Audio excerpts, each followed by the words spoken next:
first on the list is the corn snake. Now these are a colubrid snake found in North America, and they get about 5 foot long. So for these guys you need a 4 foot by 2 foot by 2 foot enclosure. You want to provide them UVB, something like the Arcadia Shade Dweller Max. Something like that would be good for these guys. And then you want to put a substrate down. Something like Aspen or ReptiShip would be good for that. Then you want a few hides. You want one over a heat mat or somewhere they can bask under a heat lamp, depending on whichever one you pick. And then you want a few other hides, one with a bit more damp soil where they can shed their skin and things like that. And as I said, they get 5 foot, so you're going to need at least a 4 foot by 2 foot by 2 foot enclosure. And then to feed these guys, you mainly feed them frozen thawed rodents, things like mice, rats and chicks as treats. But they are quite good pets. They're quite a common reptile, so you won't have any struggles finding them. Any pet shop or reptile shop or reptile show that sells reptiles, you're gonna find corn snakes there. They're just one of those chain pets or staples, and they're quite a good beginner snake because of these factors. They're common, they're quite easy to keep. But yeah, they will need the frozen thawed like rodents. So if you don't want to feed them that, then snakes in general probably aren't for you. But these are quite good animals to keep as pets, and if you want one, go right ahead. They're cool.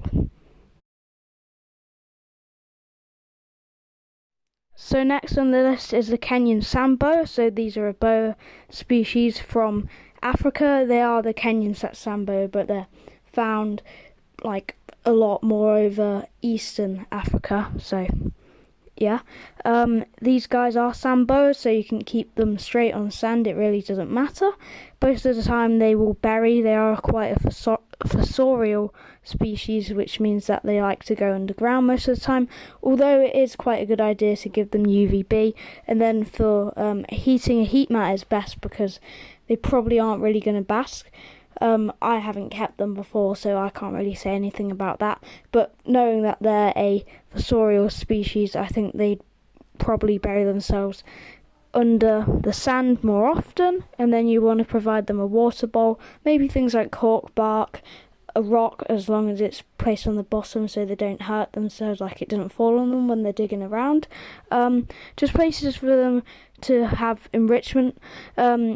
They will basically just go under the sand anyway, so you don't really need any hides, but just different textures for them to sit around over.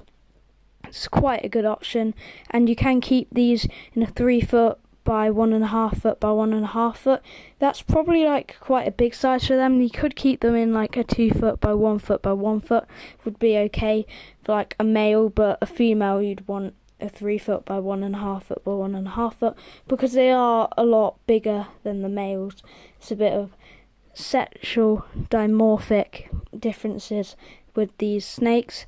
So I guess that's all I have to say about Kenyan sand boas. They're great pets. They're a smaller snake than the corn snake, and they just make excellent pets. These guys are like less common than a corn snake, but I've seen one at my local pets at home, so they're gaining popularity.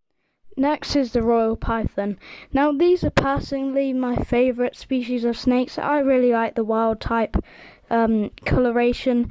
They're a really cool, like, bigger snake species. They're around 5 to 6 foot. They have this cool wild type pattern, although you can get moths. I'm not really a fan of the moths, but I really like the wild types. I think they're really cool. Now these are a python. They're a bigger snake. They're a lot thicker than the other snakes that we've looked into, and so an absolute minimum would be a 4 foot by 2 foot by 2 foot enclosure. If you can go bigger, maybe even by 5 inches, go for it, because they will use it. A lot of people think that these guys don't climb. They do. They will climb. So provide big branches, cork bark, hides on the ground, hides up high, places for them to explore. UVB is definitely a really good option. a water bowl, something like ReptiChip is a good substrate. Can go bioactive. They're a more humid species from Africa, and they're just a really cool docile snake species. And yeah, so provide plenty of places for them to climb. Make sure that it supports the body weight of your snake. Again, they will be eating frozen thawed rodents like the other snakes that we've looked on this list. So these guys, because they're bigger, they'll be eating more things like rats. You want to feed them like every 2 weeks, so you don't need to feed them as often, but they're really good for handling. A lot of people will put them around the neck whilst they're doing their homework or watching a movie and so on, but they're a really cool snake species. And also, because they're a python, they have 2 last bits of legs. They're called spurs. They're like claws, which is a cool fact to know, which boas and pythons have. So there you go. So next is the garter snake. Now this is a really good snake for a lot of people, because the reason that they're really active, they're out all the time, you can get loads of different species, and they're quite a fun snake. You can get loads of different colours. Also, something that people really like about them is that they don't have to have a strict rodent diet. You can give them like chunks of salmon, you can give them whole fish, you can put them in their water bowl and watch them fishing. You can give them rodents as well, of course, and you can give them worms even. So they eat a lot of different prey items, which if you don't want to feed rodents, or at least not as a staple, this will be a really good snake for you. They are smaller as well, so something like a 3 foot by 2 foot by 2 foot would be good for garter snakes. A lot of people go smaller, but I think because they're a really beautiful snake, it would be good to see them in that size enclosure whizzing around and so on.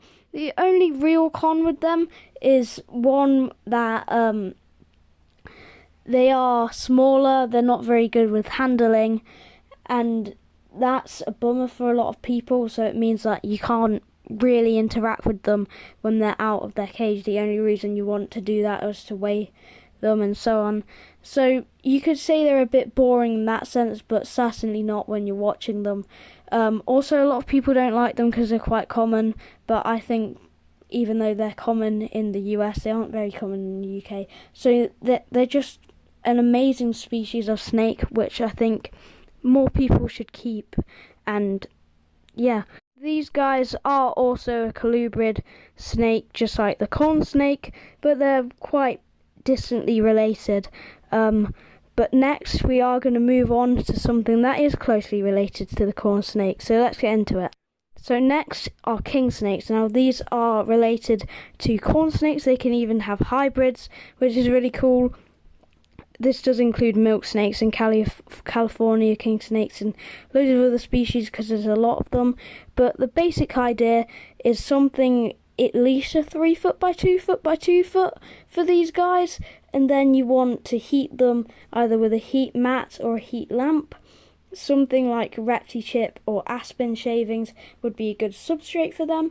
Then you want to add hides in there, different pieces of cork bark and rocks and things for enrichment.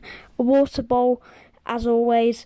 UVB, they're just really good snakes, like an alternative to a corn snake that's like a corn snake, but like you don't want to get corn snake because everyone has them. These are more common, but like they aren't as common as a corn snake. For example, I have seen corn snakes at every pet shop that sells reptiles.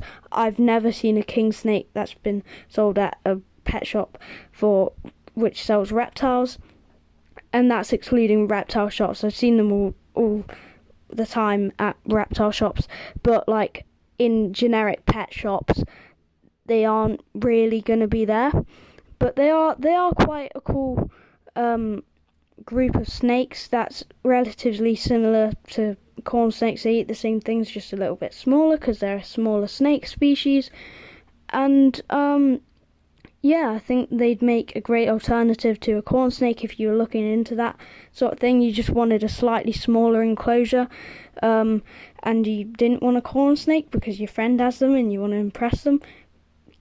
King snakes are an excellent alternative to them, and I think that they would make a really good beginner snake as well.